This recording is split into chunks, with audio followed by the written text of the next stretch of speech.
12 décembre. Amos chapitre 7, verset 1 à chapitre 9, verset 15.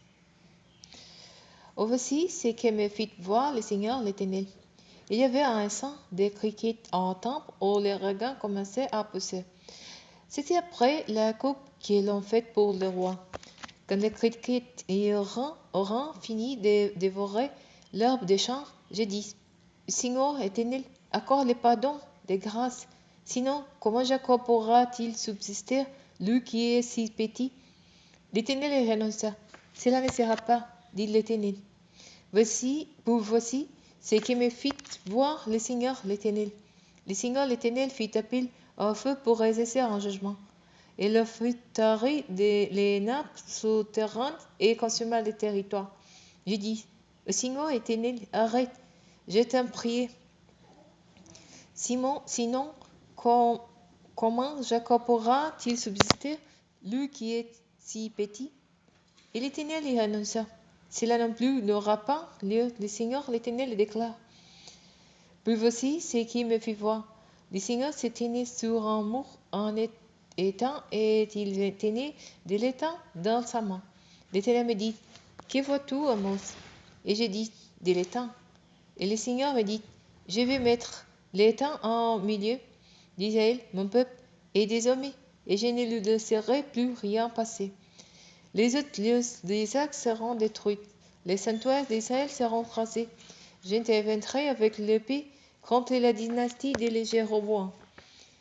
Alors Masia, près de Bethel, envoya un message à Jéroboam, roi d'Israël, pour lui dire, Amos conspire contre toi dans le royaume d'Israël, et l'épée ne saurait tolérer plus longtemps tout ce discours. Voici en effet ce que déclare Amos. Jéroboam mourra par l'épée, et Israël sera déporté loin de sa patrie. Puis Amasia dit à Amos, va-t'en, prophète, enfouis-toi en paix de Juda. Là-bas tu pourras gagner ton pain en prophétisant. Mais ne recommande pas à prophétiser à Bethel, car ici c'est un sanctuaire du roi, c'est un temple du royaume. Amos répondit à Amasia, je ne suis pas un prophète des métiers et je ne suis pas un disciple des prophètes. J'ai gagné ma vie en gardant des bœufs et en incisant les fruits des sycomores. Mais l'Éternel m'a pris de derrière les troupeaux et il m'a dit, va prophétiser à Israël, mon peuple. Maintenant, écoutez ce qu'il te dit, l'Éternel. Tu me dis de ne plus prophétiser contre Israël et de ne plus débiter des paroles contre les descendants d'Isaac. C'est pourquoi l'Éternel te dit ceci. Ta femme se prostituera au milieu de la ville. Tes fils tomberont par l'épée. Tes gens seront partagés au cours d'eau. Toi-même, tu mourras sous un terre impur. La population d'Israël va être déportée bien loin de son pays. Voici encore ce que me dit voir le Seigneur l'Éternel. Il y avait un corbeil rempli de fruits mûrs comme à la fin de l'été. Il me dit, que vois-tu, Amos? Et je lui répondis, je vois un corbeil rempli de fruits mûrs comme à la fin de l'été. Et l'Éternel me dit, la fin est arrivée pour Israël, mon peuple, car désormais je ne lui laisserai plus rien passer. Et ces jours-là, les chants dans les palais deviendront des lamentations. C'est là ce qui déclare le Seigneur l'Éternel, car les cadavres seront trop nombreux dans tous les lieux. On les jettera en silence. Écoutez donc ceci, vous, oppresseurs des indigents, qui voulez en finir avec les pauvres de paix. Oui, vous qui dites, quand la nouvelle lune sera-t-elle passée pour que nous vendions notre blé? Quand le sabbat finira-t-il pour que nous ouvrirons nos magasins de grains? Nous diminuerons la mesure, nous augmenterons les prix et nous troquerons les balances pour tromper les clients. Puis nous achèterons les pauvres pour de l'argent et l'indigent pour une paire de sandales. Nous vendrons même jusqu'aux déchets de blé. L'Éternel l'a juré, aussi vrai que Jacob est orgueilleux. Jamais je n'oublierai aucun de leurs œuvres. À cause de cela, l'épée tremblera et tous ses habitants seront en deuil. L'épée se soulèvera dans sa totalité comme le Nil en creux. Il sera agité et puis s'affaissera comme le fleuve de l'Égypte. En ces jours-là, c'est là ce que déclare le Seigneur l'Éternel. Je ferai coucher le soleil à heure de midi, et en plein jour, je couvrirai la terre de ténèbres. Je changerai vos fêtes en jour de deuil et tous vos chants en amère lamentation.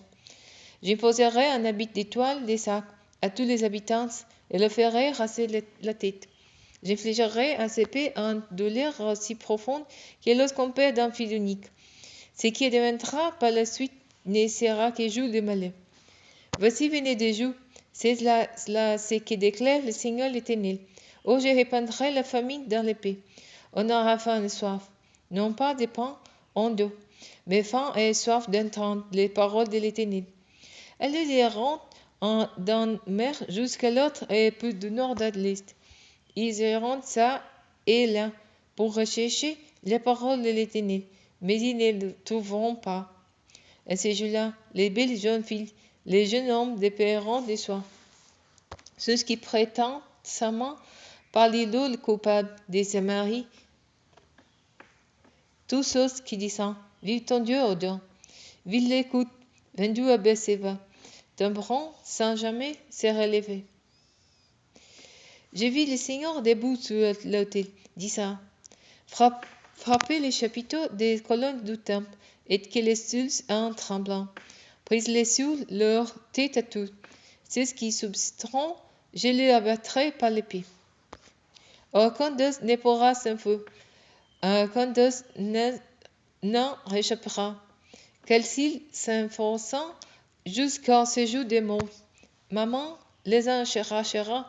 Si mon temps jusqu'au ciel, je les en ferai redescendre. S'ils se cachent en sommet du camel, je les y chercherai et les attraperai. Et s'ils plongent au fond des mers, pour se dérober à mes yeux, je donnerai l'ordre aux serpents d'aller les morts là. Si partant en exil, devant leurs ennemis, là, je donnerai l'épée de les exterminer. Oui, j'aurai l'aile sur eux afin d'offrir à leur malheur et non à leur bonheur. L'Éternel, le Seigneur des armées célestes, touche la terre, et il se délite, et tous les habitants prennent les deux. Les terres tout entières les soulèvent comme le Nil, pour s'effacer ensuite comme les fleuves de l'Égypte. L'Éternel a bâti les marches de son trône dans les cieux. Il a fondé sa voûte au-dessus de la terre. Il convoque les eaux de l'océan et les répand sur la surface de la terre. Son nom est l'Éternel. N'êtes-vous pas pour moi comme des Éthiopiens, vous les Israélites? L'Éternel les demande. N'ai-je pas fait sortir d'Israël de l'Égypte, les Philistins de Crète et les Syriens de Kir?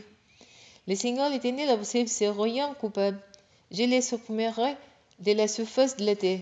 Pourtant, je ne veux pas entièrement détruire le peuple de Jacob. L'Éternel le déclare. Voici ce que j'ordonne.